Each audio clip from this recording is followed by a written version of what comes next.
तो कैसे हो प्यारे बच्चों, उम्मीद करता हूं कि आप लोग बहुत ही अच्छे होंगे और आप लोगों की पढ़ाई लिखाई भी अब जबरदस्त तरीके से चलना शुरू कर दी होगी। इससे पहले के वीडियो में मैंने क्लास 10th के एनसीईआरटी के एक्सरसाइज 8.2 जिसमें कि ट्रिग्नोमेट्रिक फंक्शन के एंगल के बारे में बताना है, मैंने उसके बारे में आप लोगों को एक टेबल बताया था जिसमें मैंने ट्रिक के माध्यम से हर एक फंक्शन के 0 डिग्री, 30 डिग्री, 45 डिग्री, 60 और 90 डिग्री के वैल्यू निकालने के तरीके बताए थे। और इसके साथ ही साथ मैंने क्वेश्चन नंबर 1 के सारे जो है क्वेश्चन को कंप्लीट कराया था। अब मैं इसके बाद आप लोगों को क्वेश्चन नंबर 2 पढ़ाने जा रहा हूं, जिसमें आप लोग ध्यान से चीजों को देखो और समझो। यहाँ पे क्या बोला गया है, choose the correct option and justify your choice.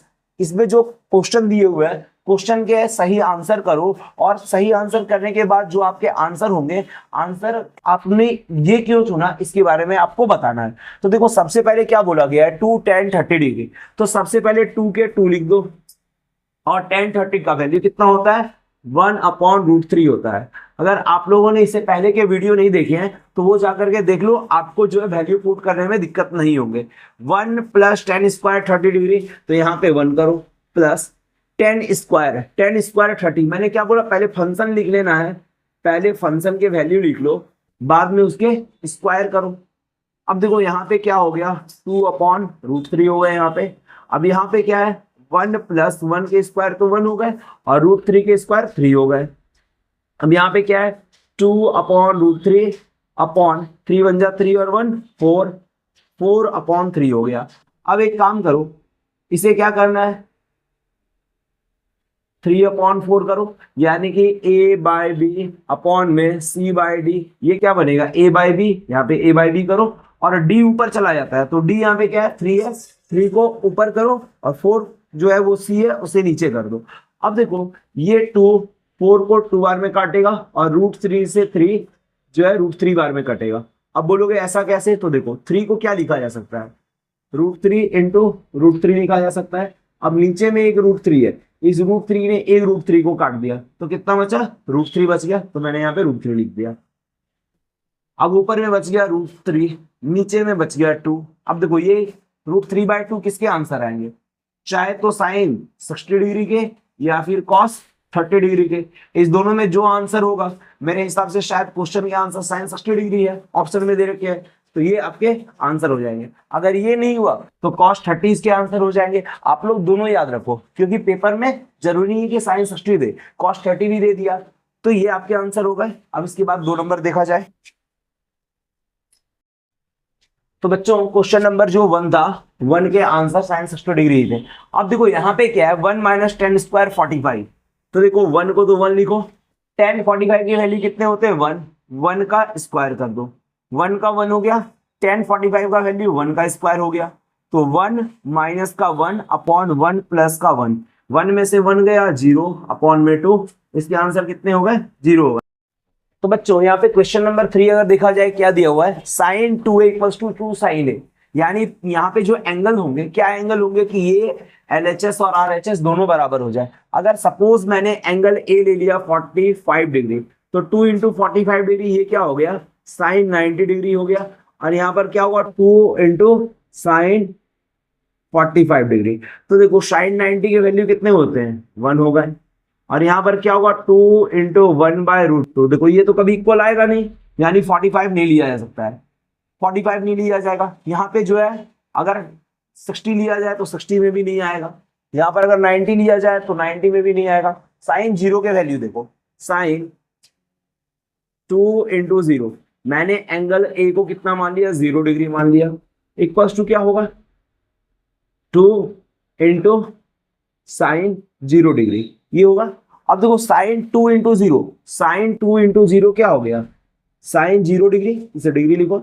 और यहाँ पर 2 × साइन 0 डिग्री, साइन 0 डिग्री के वैल्यू कितने होते हैं, 0 होते हैं। यहाँ पर देखो साइन 0 डिग्री का वैल्यू 0 और 2 × 0 0, यानी कि LHS = क्या हो गया, RHS। ठीक है, अगर आप लोगों को समझ में नहीं आया तो मैं आप लोगों को और एक बार रिपीट करता हूँ। यहाँ पे मैंने 0 रखा तो 2 × 0 0 हो गया। अब यहाँ पर साइन ए का वैल्यू 0 है। अब देखो यहाँ पर साइन 2 × 0 यानी कि साइन 0 डिग्री, और यहाँ पर 2 × साइन 0 डिग्री का वैल्यू 0, अब साइन 0 डिग्री का वैल्यू 0 और 2 इंटू 0 इक्वल्स टू 0। यहां तक चीजें क्लियर हो गई। तो बच्चों क्वेश्चन नंबर 4 देखा जाए, क्या है, 2 tan 30 का वैल्यू 1/√3 हो जाता है और 1 माइनस tan स्क्वायर 30 यानी कि 1/√3 का वैल्यू और इसका स्क्वायर कर दो। तो 2 से 1 को करो, 2/√3 और यहाँ पे क्या होगा, एक सेकंड में एक लाइन और लिख देता हूँ, 1 हो गया माइनस 1 का स्क्वायर तो 1 हो गया और √3 का स्क्वायर 3 हो गया। तो फाइनली इसका आंसर क्या होगा, 2/√3 बाय 3 बन जा, 3 में से 1 गया, 2/√3 सॉरी 2/3। तो यहाँ पे क्या बचा, 2/√3 इंटू 3/2। अब ये वाला 2 और ये वाला 2 कट कर दो और √3 से ये 3 कितने बार में कटेगा, √3 बार में, √3 हो गया इसका आंसर। अब √3 के जो आंसर होंगे वो किस में निकलेंगे, चाहे तो tan 60 हो गए, tan 60 डिग्री के वैल्यू हो सकते हैं या फिर cot 30 डिग्री के वैल्यू होंगे, ये दोनों में से कोई एक आंसर हो जाएगा। तो बच्चों ये देखो, ये क्वेश्चन नंबर 3 है जिसमें क्या बोला है, if tan a plus b, tan a plus b का वैल्यू √3 दिया है और tan a माइनस बी का वैल्यू 1/√3 दिया हुआ है और क्या बोला है, 0 डिग्री से बड़ा होगा a प्लस बी, यानी a प्लस बी जो होगा वो दोनों मिलकर के राइट एंगल होगा, 90 डिग्री के इक्वल होगा, ठीक है, या 90 से छोटा भी हो सकता है, चाहे तो 90 हो सकता है, चाहे तो 90 से छोटा हो सकता है, यानी चाहे तो ये एक्यूट एंगल हो सकता है, चाहे तो ये क्या हो सकता है, राइट एंगल हो सकता है, दोनों मिलकर के। अब यहां पर क्या बोला है, a बड़ा हो जाएगा b से। अब इस कंडीशन को देखो, a बड़ा हो जाएगा b से, तो फाइंड a एंड b, तो a और b को फाइंड करने के लिए बोला गया है। अब देखो ये तो पक्का पता है ना कि अगर ये एक राइट एंगल ट्रायंगल है, ये एंगल a है, ये एंगल b है, ये एंगल c है। अब यहां पर एक एंगल मान करके चलो, इस CV से मान लो। अब ये एंगल अगर 90 है तो ये दोनों मिल करके दूसरा राइट एंगल बनाएगा ही, 90 डिग्री बनेगा ही। तो ये दोनों अलग अलग क्या हो गया, अलग अलग दोनों एक्यूट एंगल होंगे। तो दोनों एक एक्यूट एंगल जो है ए और बी, उसके वैल्यू फाइंड करने के लिए बोला गया। तो देखो यहाँ पे क्या है, ए प्लस बी का वैल्यू कितना है, √3 है और साथ में यहाँ पर tan भी है। तो मैं इसे लिख सकता हूँ tan a plus b equal to tan 60 degree हो गया ये। अब ये 10 और ये 10 कट गया, इसे इक्वेशन 1 मान लो। अब दूसरा इक्वेशन देखो क्या है, a माइनस बी और साथ में है 10, कितना हो गया 1/√3, यानी इसे लिखो tan a minus b is equal to tan 30 degree. ये 10 कैंसिल, यहां पर क्या बचा, इसे इक्वेशन 2 मान लो। फ्रॉम 1 एंड 2, एक और दो, दोनों इक्वेशन से अगर देखा जाए तो क्या होगा, a प्लस बी बराबर 60 डिग्री और a minus b is equal to 30 degree. अब क्या करो, ये माइनस माइनस कैंसिल हो गए, a और a 2a equals to 90 degree, a equals to 45 degree. देखो जब 2a 90 तो a के 45। अब देखो a जब 45 हो गए, यहां पर क्या है, a प्लस बी 60 है, a plus b is equals to 60 degree. तो यहां से a हो गया 45 डिग्री, तो b इक्वल्स टू 60 डिग्री, यानी b कितना होगा, 60 डिग्री माइनस 45 डिग्री, यानी कि b के वैल्यू हो गए 15 डिग्री। ठीक है, तो ऐसे कंडीशन में a 45 हो जाएगा और b जो है 15 होगा। यहां तक क्लियर हो गया। अब मैं आप लोगों को क्वेश्चन नंबर, इसके बाद के 4 क्वेश्चन नंबर बताता हूं।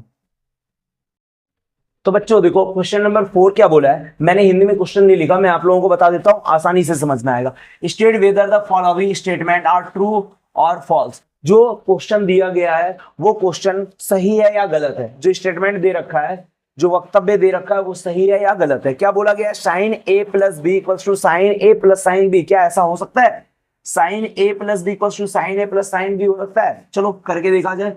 मान लिया मैंने एंगल a 60 डिग्री और मैंने मान लिया एंगल b जो है 30 डिग्री। ठीक है, अब यहां पर क्या किया जाए, sine a plus b, a कितना है 60 प्लस 30 इक्वल्स टू यहां पे क्या आ रहा है, sine 60 degree plus sine 30 degree. अब यहां पर ये हो गया sine 90 degree equals to sine 60 degree का वैल्यू √3/2, साइन 30 डिग्री का वैल्यू 1/2। अब इसे सॉल्व करो। साइन 90 के वैल्यू कितने होते हैं, साइन 90 की वैल्यू 1 हो गए। अब इसे अगर करोगे तो क्या होगा, √3 + 1/2, तो क्या हो गया L H S not is equal to R H S, दोनों बराबर नहीं है, इसलिए क्या होगा, फॉल्स हो जाएगा। ये क्या हो गया, इसकी स्टेटमेंट, ये जो स्टेटमेंट दिया हुआ ये फॉल्स हो गया। तो बच्चों ये रहे आज के आखिरी क्वेश्चन, जो आखिरी 4 क्वेश्चन है, एक क्वेश्चन मैंने करा दिया और मैं इसके हिंदी भी आप लोगों को बताता हूं। Value of sine theta increases as theta increases, क्या साइन थीटा का वैल्यू बढ़ेगा जब मैं थीटा को बढ़ाऊं? तो देखो साइन 0 डिग्री में कितना था, 0 था। साइन 30 में वैल्यू कितना हो गया, हाफ हो गया। साइन 45 में कितना हो गया, साइन 45 में 1/√2 हो गया, थोड़ा और वैल्यू बढ़ गया। साइन 60 इक्वल्स टू √3/2, यानी वैल्यू थोड़ा और बढ़ गया। और साइन 90 में जो था, साइन 90 डिग्री में वैल्यू 1 हो गया, तो वैल्यू 0 था 1 हो गया ना। तो यहाँ पर क्या हो रहा है, इंक्रीज हो रहा है, यानी जैसे जैसे थीटा बढ़ रहा है साइन थीटा का भी वैल्यू बढ़ रहा है, ये सही है।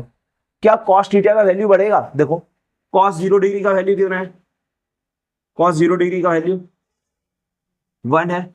कॉस 90 का वैल्यू कितना है, कॉस 90 का वैल्यू 0 है। तो जब 0 डिग्री था तो थीटा का वैल्यू 1 था, जब थीटा 0 डिग्री था तो कॉस थीटा का वैल्यू 1 था, जब थीटा 90 डिग्री है तो कॉस थीटा का वैल्यू 0 हो गया, यानी पहले ज्यादा था बाद में कम हो गया, तो ये डिक्रीज हो रहा है, याद रखना। साइन थीटा और कॉस थीटा क्या हर वैल्यू के लिए इक्वल होंगे? देखो 45 डिग्री के लिए तो दोनों इक्वल हो जाएंगे, क्योंकि साइन 45 का भी वैल्यू कितना होता है, 1/√2, और इसका वैल्यू होता है 1/√2। बट अगर देखो साइन 60 के वैल्यू कितने होते हैं, साइन 60 के वैल्यू हो गए √3/2, कॉस 60 के वैल्यू कितने हो गए, 1/2 हो गए। दोनों इक्वल है? तो दोनों इक्वल नहीं है।